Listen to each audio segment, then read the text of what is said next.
presidente, me he inscrito para hechos porque yo estoy de acuerdo con todos los que aquí me han antecedido en la palabra y de repente solo escucho qué hacer y que hay que reivindicar y que hay que tener seguridad alimentaria y que hay que hacer justicia social y que no hay que dejar abandonados a los pueblos, pero me parece que es hora que digamos cómo.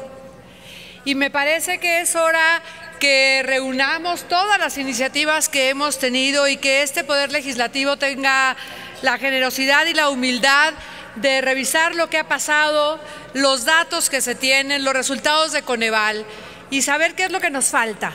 porque yo creo que en los cómo es donde nos vamos atorando. Yo querría decir, por ejemplo, que no es solo un asunto de decretar que haya suficiencia alimentaria, es un asunto de encimar programas, de saber en dónde tenemos que incidir, de cambiar las currículas escolares, de que los chicos sepan desde la primaria cómo hacer un proyecto, cómo hacer mercadotecnia, que la Secretaría de Comunicaciones y Transportes y las secretarías de obras de los estados también sepan en qué regiones tienen que atender y mejorar los caminos y salidas cosecheras, los centros logísticos, centros agroindustriales locales, que podamos saber en dónde hay salidas para la comercialización, que tengamos clústeres agroindustriales que le pongan valor agregado a los productos que la gente produce, por decirlo de alguna manera, pero solo decir que es hora de que haya justicia social es insuficiente. Yo creo que tenemos que llamar a los académicos de nuestros estados, que saber cómo Coneval califica, qué programas han sido eficientes. Yo, por ejemplo, diría que Oportunidades, que pareciera ser un programa asistencialista que tuvo como objetivo reducir las desventajas terribles entre los niños con más pobreza, ha resultado eficiente porque son los niños con menos enfermedades, son los niños con menos deserción escolar, son las mamás con menos muerte en época productiva o en etapa reproductiva, pero ciertamente hay que complementarlo y hay que supervisar. Yo querría, por ejemplo, tomar la palabra del presidente Peña Nieto cuando va a Michoacán y dice que haya consejos ciudadanos que den seguimiento al gasto, que por cierto en Michoacán no pasa de 1,800 millones, que no es 45,000 millones de pesos, pero que asumamos que si va a haber 1,000 millones para el campo extraordinarios, haya consejos ciudadanos en la agricultura, en los distritos de riego, que pongan a modo los distritos de riego,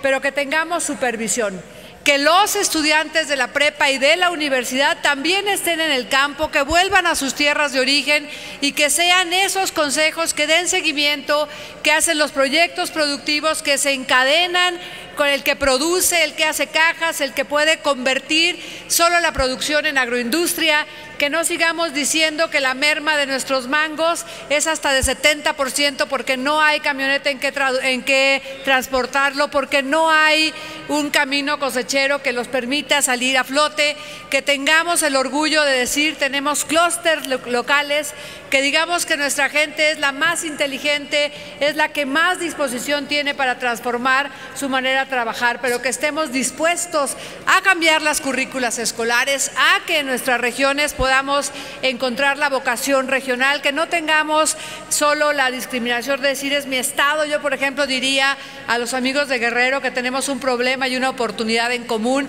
que es toda esta cuenca del Balsas a la que hay que ponerle ahora infraestructura hídrica que nos permita construir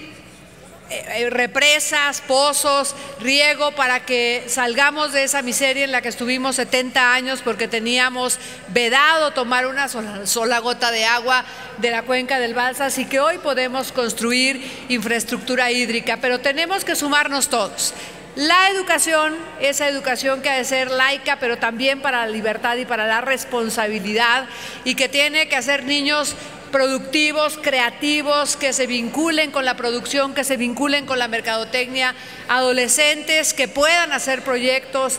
empresarios que se comprometan con los productores y que ahí mismo tengamos la completa producción, transformación y comercialización de los productos. Me gusta mucho que haya una estrategia de suficiencia alimentaria, pero también tenemos que ir a los cómo, también tenemos que sumar a todos los actores de la vida económica, social y política de nuestras comunidades. Así que sumémonos, traigamos a los académicos, hagamos una suma de lo que hemos propuesto y pongámosle el cómo con toda la humildad y con toda la generosidad. Sentémonos pues en una mesa para arrastrar el lápiz y no esperar a que alguien nos envíe una iniciativa de ley o de reforma del campo cuando nosotros podemos estarla construyendo más que lamentándonos de cómo está nuestra vida, senadora, la gente pobre de nuestras regiones. Más para el senador Sonido en el escaño, el senador Fernando Mayans. ¿Para qué asunto? ¿Permite una pregunta a la senadora? Le permito la pregunta, senadora, señor senador. Luisa María Calderón, ¿acepta una pregunta? Señor. Sí, senadora, es que no sé si escuché bien, pero en su discurso ahorita mencionaba que no van a haber 45,000 millones para Michoacán, sino que son 1,800 nada más, cuando el Ejecutivo Federal se ha pronunciado en el sentido de todo el apoyo a Michoacán. Bueno, la mayoría de los 45,000 millones de pesos ya estaban etiquetados en el presupuesto de egresos de la Federación. Por ejemplo, hay más de 22,000 millones de pesos etiquetados para el ramo 33, las carreteras que se mencionan ya estaban etiquetadas, las presas que se mencionan ya estaban etiquetados. De hecho, me parece que son 1,000 millones de pesos extra solamente para el campo y algunos otros que sumarían 1,800 millones de pesos, pero la mayoría de recursos que se han anunciado son los que están en el presupuesto de egresos de la Federación ya etiquetados desde diciembre del año pasado. Gracias, senadora. A sus órdenes. Termino, presidente. Tenemos que sumarnos a construir los comos que seguramente los mexicanos en la academia, en la escuela, en el campo, en la empresa, en comunicaciones y transportes tenemos para hacer regiones productivas que le pongan valor agregado y que la gente con mayor pobreza tenga salida permanente. Y es cuanto, señor presidente.